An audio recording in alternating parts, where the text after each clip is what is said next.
Je voudrais commencer par un slogan: pas de guerre entre les peuples, pas de paix entre des classes.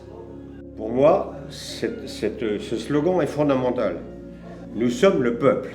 Et en face de nous, il y a la classe bourgeoise qui s'est dotée de policiers, de militaires, de gendarmes pour nous soumettre, de manière à ce que nous ne puissions plus nous révolter. Les jeunes du parc de Belleville, qui sont dans des conditions de vie épouvantables, ils ont vécu des violences de partout, et aujourd'hui, on les traite comme des moins que rien. On leur accorde même pas le logement. Je viens ici en France pour un avenir meilleur, faire une formation, avoir droit à l'école. Nous sommes venus pour nous chercher. Ça ne peut pas dire que nous sommes venus pour être délinquants. Puis moi, mon arrivée ici en France, c'est le contraire. Pendant que nous occupions la maison des métallos, un jour sont arrivés la police municipale. Mais la police municipale, casquée, bottée, avec des armes à la main et des gazeuses. Ils sont passés parmi tous les jeunes comme ça, en disant « Ah ah, tu parles que c'est des mineurs ceux-là », et en les insultant. Alors les négrillons, dans l'espoir qu'il y en ait un ou deux qui se rebellent, et alors là, blah! Là, ça, si c'est pas de la violence, ça. Il prononçait des propos racistes et fascistes à l'encontre des immigrés, qu'on n'est pas chez nous, que la France ne peut pas accueillir toute la misère du monde. Et ça, c'est des violences verbales, quoi. C'est inhumain, quoi. La violence, c'est devenu leurs outils répressifs actuellement. C'est devenir leur manière pour cesser presque l'immigration. Encore, là, il y a 2-3 semaines, on était sur le trottoir. Il y a un jeune qui a débordé un petit peu le trottoir, il s'est fait gazer. J'ai pris le mégaphone, j'ai commencé à crier, on en a marre, et du coup, l'État a arrêté de loin. Il est arrivé une fois, il commence à s'énerver, il me dit je dois monter, donc je commence à reculer les autres pour aller un peu derrière, puisque je peux monter. Son ami, lui, il est arrivé une fois, il met cette putain de truc derrière moi, j'ai dit tu me touches pas avec ça. Ah bah, il me dit que je dois monter, mais j'ai dit j'ai en train de faire reculer les gens pour aller un peu derrière, et toi tu me pousses avec ça. Et une fois je commence à parler, il soulève cette merde, donc il me fait gazer sur mon visage, quoi. Et en pleine tête, hein, il l'a fait comme ça. Là. En gros là ça m'a fait mal, je voulais réagir, mais là je voyais rien du tout, quoi.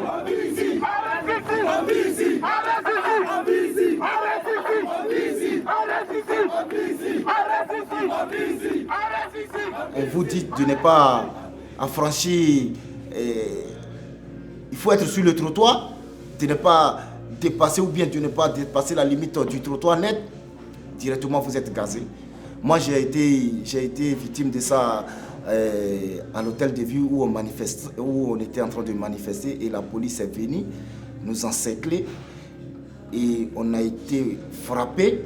On a été frappé par la police et tout, le gaz, aller taper, botter, tout ça. J'ai été victime de ça. Tu vis des choses avec la police et chaque fois c'est la police qui vient vous dégager, saccager tout votre tente où vous êtes, vous vous mettez à l'abri dans un tunnel là quelque part. Chaque fois c'est la police qui vient. L'école m'a mis à la porte, je dormais sur le pont, en bas des ponts, en fait. Donc du coup, les policiers venaient nous dire souvent de quitter là-bas. Si on dormait là-bas, on reste pas tranquille là-bas, ils nous laissent pas tranquille. Quand les policiers sont venus, ils commencent à prendre nos noms et aussi ils nous maltraitent aussi encore. Ça aussi, c'est pas bon.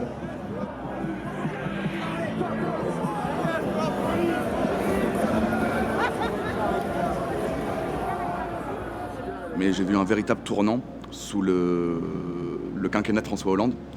au moment de la réforme de la loi travail, la loi El Khomri. C'est le début de la NAS systémique, qui est quand même considérée comme une technique qui est illégale, que ce soit Amnesty International ou d'autres organismes. Sous François Hollande et au départ avec Macron comme ministre, on a eu le début de la généralisation aussi du tir de LBD et des tirs de projectiles de guerre, des JLIF-4, des grenades qui sont chargées de C4, enfin d'explosifs et qui sont des armes de guerre en fait. Pendant les Gilets jaunes, on a assisté à des scènes de guerre. Des gens qui ont été mutilés, que j'ai vu des mains se faire arracher, voler au-dessus de mes yeux, des yeux se faire crever. Puis il y a une vraie crainte du côté des manifestants et face à la militarisation de la police et à l'arsenal qui est déployé face aux manifestants, il y a une crainte légitime. Et moi je l'ai vécu et je l'ai vu, cette crainte même escalader depuis les Gilets jaunes.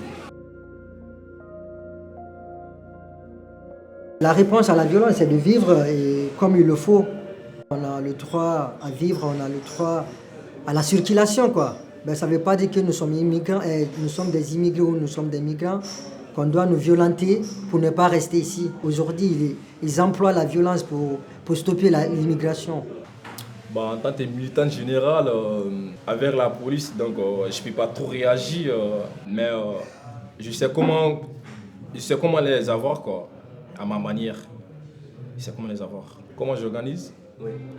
Quand je prends le mégaphone, là dans tout Paris, je me sens à l'aise. Dans les manifestations aussi, on est là à crier devant les gens pour ambiancer les gens, taper les tam-tams aussi, chanter les mégaphones, danser. Je fais tout en même temps pour enjailler mes amis, quoi. Donc tout le temps, on va rester à Paris, on vit à Paris, on reste à Paris. Bah ouais, pour moi c'est la bonne humeur, et puis pour mes frères aussi, c'est tranquille, quoi, et puis on se sent à l'aise, quoi.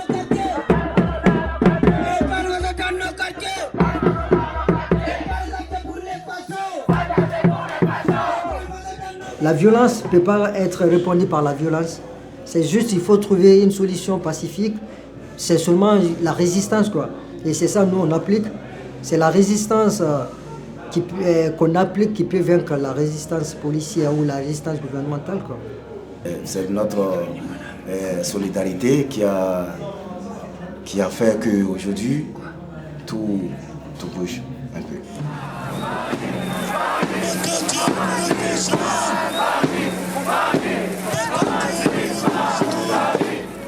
Non, je ne suis pas quelqu'un de violent. Je ne suis pas quelqu'un de violent. Mais c'est sûr que je ne suis pas du genre, si tu prends une baffe dans la joue gauche, dans la joue droite. Non, non. Moi, c'est plutôt pour un œil, les deux yeux, pour une dent, toute la gueule. C'est plutôt ça. On ne fait pas de mal à moi. Et on ne fait pas de mal à mes amis. Et mes amis, c'est les jeunes. Mes amis, c'est les Palestiniens. On ne les touche pas. Parce que là, je peux être méchant. Toute la violence qu'on voit exploser en manifestation dans les quartiers populaires, elle est légitime. Et c'est juste la résultante d'une accumulation et d'un trop-plein. Il faut s'organiser et surtout ne plus avoir peur d'être taxé de violents. Parce que les premiers violents, c'est l'État. Les premiers à nous mutiler, à nous tuer, c'est l'État. Si ils ont peur parce qu'on brûle un abribus ou qu'on brûle des voitures, je pense qu'on peut leur faire beaucoup plus peur que ça. Et je pense qu'on a la nécessité de se réorganiser et de pouvoir monter une alternative. Jeune, étudiante, populaire, qui soit issue de l'immigration et qui ait plus peur de se dire ouais, on se relève les manches, on prend des initiatives locales et on défend nos idées. Et si pour défendre nos idées, on doit passer par des techniques révolutionnaires, moi j'y crois. J'ai beaucoup d'espoir. La lutte continuera toujours. Elle continuera toujours. On se fera réprimer, on se fera tabasser, on se fera tuer. Parce qu'il est arrivé à un moment donné où ils vont aller jusqu'à tuer. Ça, il faut s'y préparer. Tabasser, emprisonner, humilier, ça on va y avoir droit. Mais on sera toujours là. On sera toujours là. J'ai confiance dans la jeunesse. Et pas seulement les jeunes du parc de Belleville, la jeunesse blanche, toute la jeunesse en général. Pour moi, c'est l'espoir, c'est les jeunes. Je pense que ça va toujours se battre. Mais ce sera effectivement très... Alors là, pour le coup, plus ça va aller, plus les fachos vont dominer, et plus ce sera dur, plus ce sera violent. Mais il faudra toujours être là. Voilà.